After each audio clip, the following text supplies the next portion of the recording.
trick or treat. Candy, all you niggas sweet. Zesty boys, I know a few. Pussy boys gon' need a douche. I'ma keep it tall. Hey, Amelia, Adair here, and we're here on another episode of Shining Souls, and we have Todd here. He's a music artist, and we're gonna just dive into some soul healing, some elevation, and learn who Todd is and all the great things that he's doing in our community.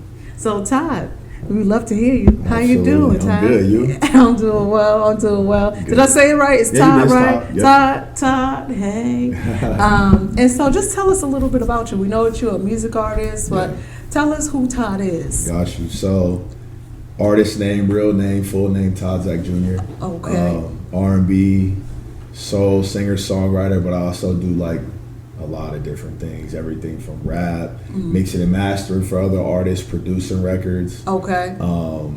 Helping, like, in a sense, artist development too. Like, there's a lot of artists that hit me for a lot of what I do independently within business. I have people in business who hit me too, just based off of the different entities that I've working currently.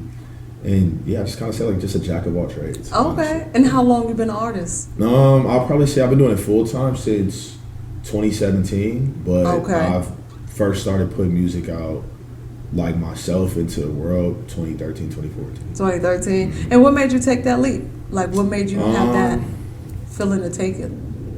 Just understanding that the only way people are gonna know about how much I love it is if I showcase how much I love it.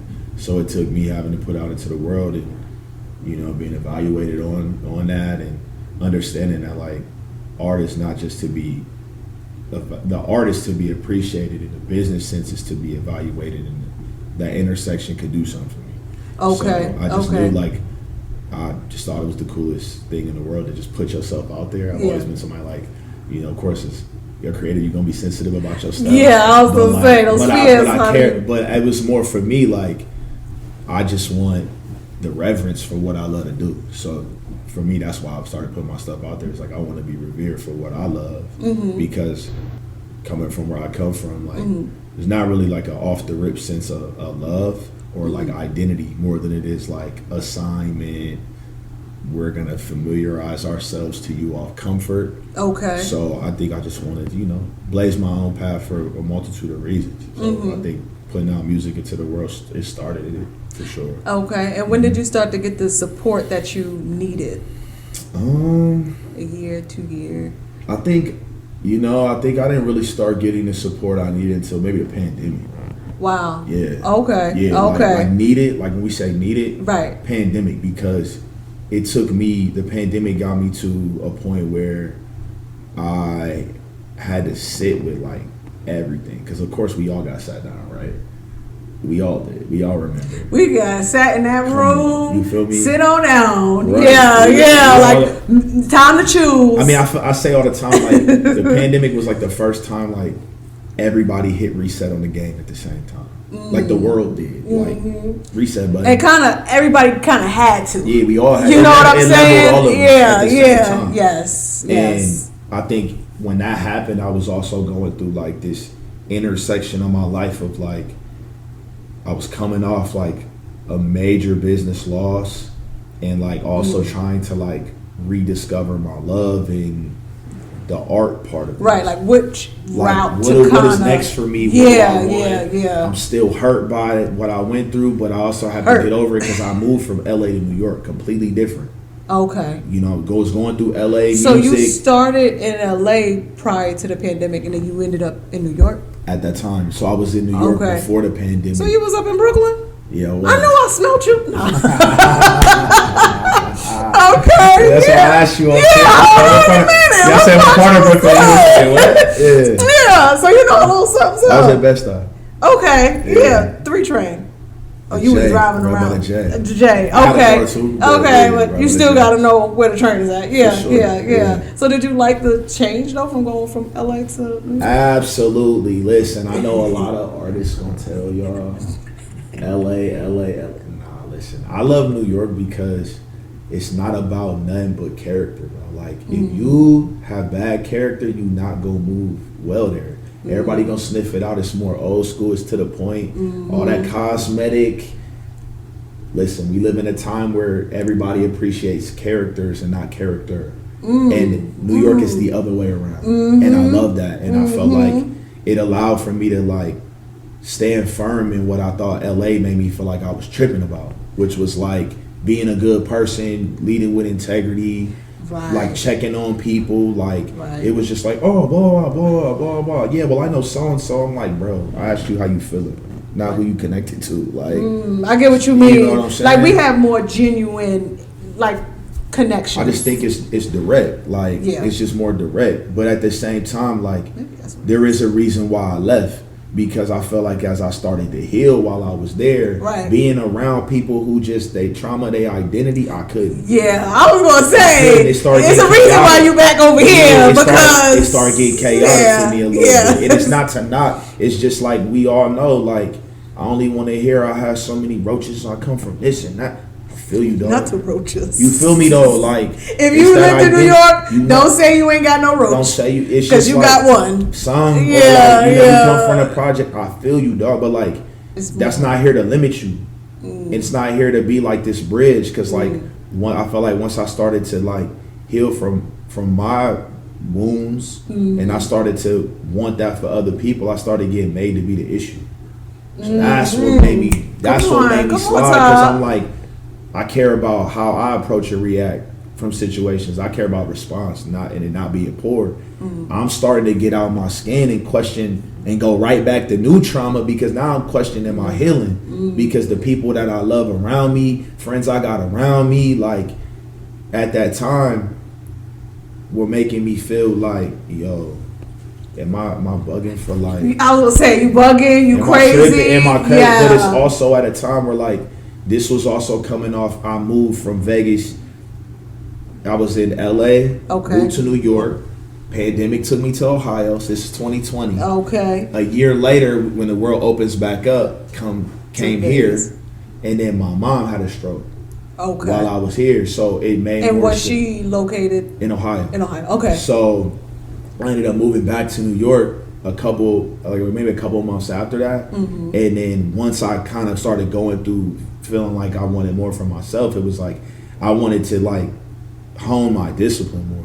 And I was like, it was like really hard to like put the emphasis on my health the way I wanted to in New York, just due to like environment. I'm like, I need to be in the sun, palm trees, better food, better access to facility. Like I just wanted that for myself. But I've always kind of defaulted to coming back here because it's easy to get to LA for business. I love the scenery of it here, even despite all the, like I don't fall into that. But like I also, when I was in the military, I was stationed here for 5 years. So like this became, you know how to move around. I know how to move here. You know what I'm saying? And like flights cheap out of here. And I had like smoothed out what I needed to with the family. So I felt like I need to get back west. Plus, at the time, this is 2023 summer. And I'm like, yo, like my career's starting to move. It's moving. Because in this mist, you're still releasing. Oh, absolutely. Deets. But as I'm healing, I'm going crazy. For me, like, so the pandemic, when how I told you about the part about, and my fault if I'm being here. No, but I know we need details. We need details. Don't be afraid. I'm not. So the pandemic was a time where we all got sat down. Right. And I was sitting here like, all right, what's next for me as an independent artist? And I started falling in love with like being honest with myself and what was coming from that, like healing in a sense. Right. And I'm like, I need to do something. Like the only body of work I've really put out at the time was in 2017. I don't really feel like it's like representative of where I'm at, ability, identity. It was like I needed to like not just rebrand myself, but like reintroduce myself to people. Like I felt you had to shine up your vision. You know what I'm saying? Like I felt like clean it up. I felt like people didn't know me. Because in 2017, 18, 19, I was narcissistic. And I'm sitting here like... You took ownership of that? 100%. Like I was narcissistic and performative and doing the most. Like, and it was just like in 2020, I started looking at it, I'm like, yo, that's so cornball. Like you was a little bit in your bubble. You was just in it. Like you wasn't noticing your behavior. I'm not even going to say it wasn't even that. It was being in a relationship. Like I recognized that I was with somebody who like, she didn't lie. And like I was lying off survival. Like I was omitting things off survival. So like That was catching up in business. I was Okay. meeting people I admired in business, and it wasn't hitting. And I'm recognizing, like, how come bro don't like see me for real? Right. You was kind of. He seen the performer, not me. So I recognized that everybody in my life seen this version of me that like I no longer was rocking with. Got you. So when I got to like that realization, I was like, I need to reintroduce myself. So I started like falling in love with the artistry process, and I started working on the album, like my debut first. So wait, pause before you take us. Yeah. So you said you was in this relationship. How long was that relationship? 4.5 years. Okay, so did you take yourself out the relationship to start your healing? No. So what it was she held me accountable. She was somebody who, and is somebody who like, at the time, right? Like, cause I don't want to confuse the story. Like, yes. When I moved to New York, got into this relationship, right? Got it. And amazing, right? I hit a point where right before the pandemic, all that narcissist shit was catching up. Now, when you say narcissist, because everyone has their own understanding, right? What do you mean from your behaviors? Okay. What were you doing? I was gaslighting. I was omitting information. I was doing that thing where like I should be honest and give you as the woman the option to not. Instead, I'm taking your option away and then making it like you need me because of what I do for you, or making it like you need me because of said role in your life, instead of understanding that like if we just keeping it 1,000 across the table, if I'm keeping it a band with you and you doing the same with me, the respect stays even if what favors me doesn't. You feel what I'm saying? I was doing things all out for favor. That's narcissistic. Okay, like you see, trying to control the outcome. I was gonna say how much you could benefit. Yeah, It's like that, and then also people pleasing. It's manipulative. Okay, so where did you discover this information? Like, did you read a book? Did you have a I mean, I always read up on it because like I felt like along the journey of maybe like just my adult like coming of age life, like I wasn't always good to women, so I would hear the term, and I would just be like, all right, whatever. That and then I didn't care because I was moving on what served me. I wasn't worried about emotions. I was worried about my program at that time. Right, and it works really well because it's been in place for so long that you benefit. You'll get a lot of instant gratification. A lot of instant gratification though. And I felt like the pandemic wasn't about that. So like when things got real and now I'm in a relationship where this person don't fall for that. And I knew it upon arrival, like, oh nah, she's solid, like, okay, eventually it's gonna come to head. Right. It did. Okay. And instead of being met with what I was used to, which is like, how could like panic, loud, which was also that played a role when I got to like healing, realizing like I was omitting information because I had never seen like a man be able to be honest with a woman and it go right. Gotcha. I was always seeing like anytime a man was honest with my mom, my grandma, auntie, they over the top, they start wilding out because of their internal stuff. So this is the first time I recognized not only her but mom too. Was like, nah, we recognize who you are on a character since you ain't never been held accountable. Here's a chance to do that. So right into the pandemic though. Yeah, so it was just a spin. So I start going through, listen, I've been in a relationship for said time. I know I've been talking to you, but this me being honest. Listen, I'm going down the list. Right. Deleting photos. Like really going from being a performative person to like I'm gonna do this honesty healing thing in the open, which is why in my bio you see it say like this what healing in the open sounded look like, because from the pandemic forward I just started being vulnerable. Like you ain't hide the progress. I start realizing like, bro, the minute you stop lying to women, life get easy. And I just started in the open, like just showing it off. So the album became I'ma heal through this. Todd, now hold on now. You said is you trying to get on the great side because you know we running back here. Hold on a minute. I'm telling you, like, listen, man. I know, I told you. Everything started just flowing your way. My life just started getting complex. Like, you start realizing, like, I'm with somebody who good to me. Meanwhile, like, I'm over here, like, and I don't even want to do this. So then you start realizing, like, yo, why you doing it?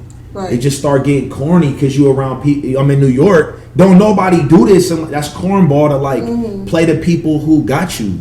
You feel me? So, like, I'm trying to stand on integrity in business, but, like, how you gonna be one way in business, but then in your life you this? And that's they just what people don't understand. They can see it. All connected. You can't, like, try to have this perfect and then you got this because it's all touching. I start waking up because I start. Your world. But it take having love around you and being held accountable. And, like, I was around people who I'm seeing, like, okay, bro might not have the Instagram success, but he got life success. Like, right, he got, like, a shorty and a kid, or, like, I start seeing that and I'm like, man, I always envy, like, the dude who could just pop out in a relationship and be cool. Like, and I just started realizing, like, bro, I had a friend who I used to work with. And he was like, I remember we went to Puerto Rico. Her and I did. She took me to Puerto Rico for my birthday.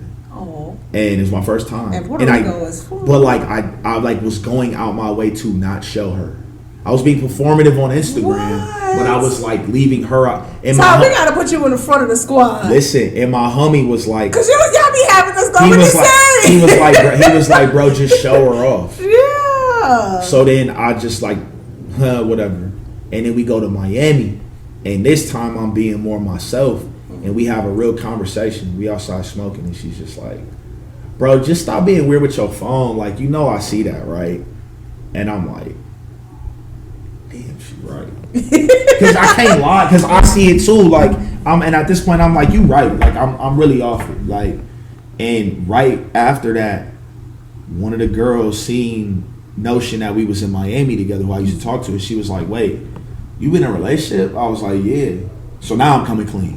Okay. I'm being. Now you're like, I'm ready for the yeah, 100%. Like, come on with it. But she was like, yeah, but, like, we got conversations that overlap. I'm like, we do. She not rocking with it. So now she go on some vengeful, spiteful, message her, let me come to you as a woman, the whole performance. Yeah, girl. So she bring it to me like, what's this? And I tell her, like, look. Dang, Todd, they caught you like that? You was in the courtroom looking like, hold on. It's about to get even crazy. Listen. Right. I told you I'm going to give it a real. So come look, on. So look. Shorty messages. She brings it to me, but can't, because it's a request. Like, if they don't follow you, it goes to your request on Instagram. Mm-hmm. It's blurred out. So you have to accept it and then tap the image to see it. Before she tapped, she asked me directly, like, yo, what's up? I tell her, like, look, this is what it was. We used to talk. Before she even looked, you brought it to me. I've been in enough situations to know if they bring it to y'all, they know something. So don't try to wiggle out, because ain't nothing to wiggle. Just go. Just go. Just face it, bro. So, like, yeah, like, you brought it to me, but, like, at that time, I didn't tell the whole story. I only told what I felt like I needed to. So I'm still stuck in omission. So I'm telling maybe 75 to 80% of it. Right. Like, let me see if she take this. No, I told everything except what she was going to see if she tapped that image. No way. So she deleted it.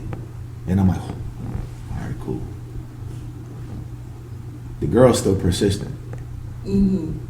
She like, no. She does nails. Big nail tech in Brooklyn. Has a number, like how I have, like, management, right? Like, hit management. Sends the message, same attempt, to that phone. Her mom is her receptionist. So mom see it. Yeah. That is over for you at this point. That's not what they get. Yeah. So mom see it. I'm in the middle of recording. She come in the room like, hey, I don't know who this is, but you need to talk to her because I got money. I'll go fly and handle this right now. I'm like, mom's walk in after I'm just stuck there. She go back to work. I'm stuck there like, and mom's asked me, are you okay? I broke down.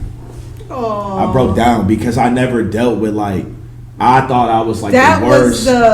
She knocked off that pot off that. And she told me, like, just put it all on the table. So then I find out that mom ended up having a conversation and basically found out like, oh, balls. she bitter because she found out this, like, okay, yeah, y'all was texting and overlapping, but she was like, I knew the person I was dealing with. You ain't come into this perfect, but now you got a chance to rectify.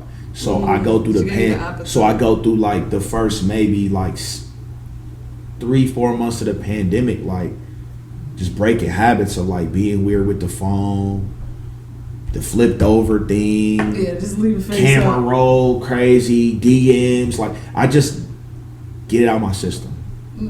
And you took a detox. yeah, I did. A P-tox. But it was hard though. It was hard though because when you in the open, like you dealing with, it's open. So like now it's not pretty. It just is what it is. But but this was when I was learning how to stand on honesty and like. I'm not gonna divert, and then I start being vulnerable enough to bring up where I'm struggling at, and I started to get over it. Wow. So then it leads into this album. I started working on that album, and I presented it. Homies listen, she listened, and everybody got the same thing. Like, you think it's done, but it ain't there. I'm like, what? And they're like, they gave it back. She said it. She was like, it ain't toxic enough. She was like, you know what you not saying. Yeah. Get your shit off. Yeah. And then I had a convo with the homie, and he was like, bro, heal through that shit. And I started peeling them layers back. And I started being vulnerable on Instagram about what I went through. And mind you, we're all at home. So this is where like I feel like my gift is like, you know, I'm so mindful of like the psychology of people. So like I'll give an example, right? Like I understand, like, okay, it's one thing to like, and it's just about me. I could ask you how you doing or what you got going on, but I know that nobody asking you how you feeling. So all my people know I'm always a how you feeling person. Always, like, how you feel today, like how you feeling. Yeah, you like you okay? Yeah, I asked you when you came out, how you feeling? Like, you know what I mean? Like I'm just okay? like how you feeling. Like I think I know the psychology of that. So like I understand and I pay attention to people enough to know the psychology of things. It's like, you know, you can pin a post on Instagram, like you can pin like at the top. When I get to know people, like pin those things instead of being the narcissist analyst I used to be. Now I use the analysis for my good and not bad. So I know, like, okay, you're making that choice. Yeah, it's a choice. So it's just like, okay, if instead of understanding that this person might like teeter the line of like anxiety, depression, instead of like understanding like, okay, they weak, so I could go get mine with it. Instead, now I'm like, okay, this is somebody with anxiety, depression. Let me be that person to tap in, or like, let me be that person to like, you know, maybe send them something because I understand they might not have. Let me not take advantage. Not take advantage, but take it. No, let me take advantage of being a better human in their face. Right. Instead of being a bad person. Let me not take advantage of them. Let me take advantage of the opportunity. Yes. So I start doing that within the business. So we in the house, I'm like, all right, my number one thing with this album is like R&B in a weird place. All I care about is like your first one. So it's, you're never gonna get off as an artist. Your first one is your first one. What you mean? Your album, like your first album. Okay. Every artist gonna be held to their first, like your first one say a lot as in your career. We talking legacy, like. Gotcha. So I cared about making. Everybody's still playing that first mic. Come on, it's just what it is. So like I was big on like my first one gotta be like a representation of like me giving it all I can. Similar to like how you see actors get into like method role, like they just get in that role. So I was so stuck into that. And then my biggest thing was, how do I give people this experience of like making it feel like when I first heard an album, like when I would go to the store, buy an album, you know, that nostalgic feeling. Yes. I wanted to give people that. So what I did was I had this conversation with my brother about it. And we collectively came up with this idea. I'm like, all right, cool. And then also reading books and being a Nipsey fan, okay. I'm just like, we gonna walk people through it. Let's give them an experience. Got you. So you made your album, like, even though it's about music, you wanted to just give them more than music, you know, like 100%. Give them the experience. I wanted to give like, them, bring them into your realm lifestyle a bit more. Yeah. That's when I started realizing like my lane in this is lifestyle. It's like you see artists that do it on the rap side, but you never really seen it with R&B, like a lifestyle approach within R&B, because it's always just emotions or Okay. vulnerability Okay. or like he sounds great, but it's never like any. It used to be when it was like that time I love 90s 2000s. It was about the walk. The walk. So when you say the walk, when you start creating your project, do you start with the title or No. do you start with the song? The title typically comes last.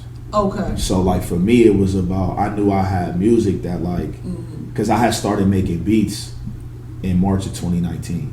Okay. You just was like, I was like, well, I had got burned as an artist from a label situation, and I was like, okay, I'm gonna start on my behind the scenes stuff. I had some time, so I was already writing and being in them rooms. But I realized when I learned the business, like producers get paid, I'm gonna start making beats. I always wanted to. Plus, with my sound, I felt like it's like the reason why I like recording myself is like when I'm in my space, I could do my thing. I could take vocal chances. I could when I'm on somebody else's time. Who's to say right now? If this for any artist, I'm out. I got a session next Tuesday. Who's to say next Tuesday I wake up and feel like I want to do this? I get you, because when it's time to create, That's force, and you bro. get Like, it, you gotta just I drop everything. Yes. Let me get my yes. pen. It's when you feel it. Yeah. So if I'm knowing my thing is lifestyle, I gotta make my lifestyle around. I could leave a spot and go get an idea off. I could get inspired by something I seen.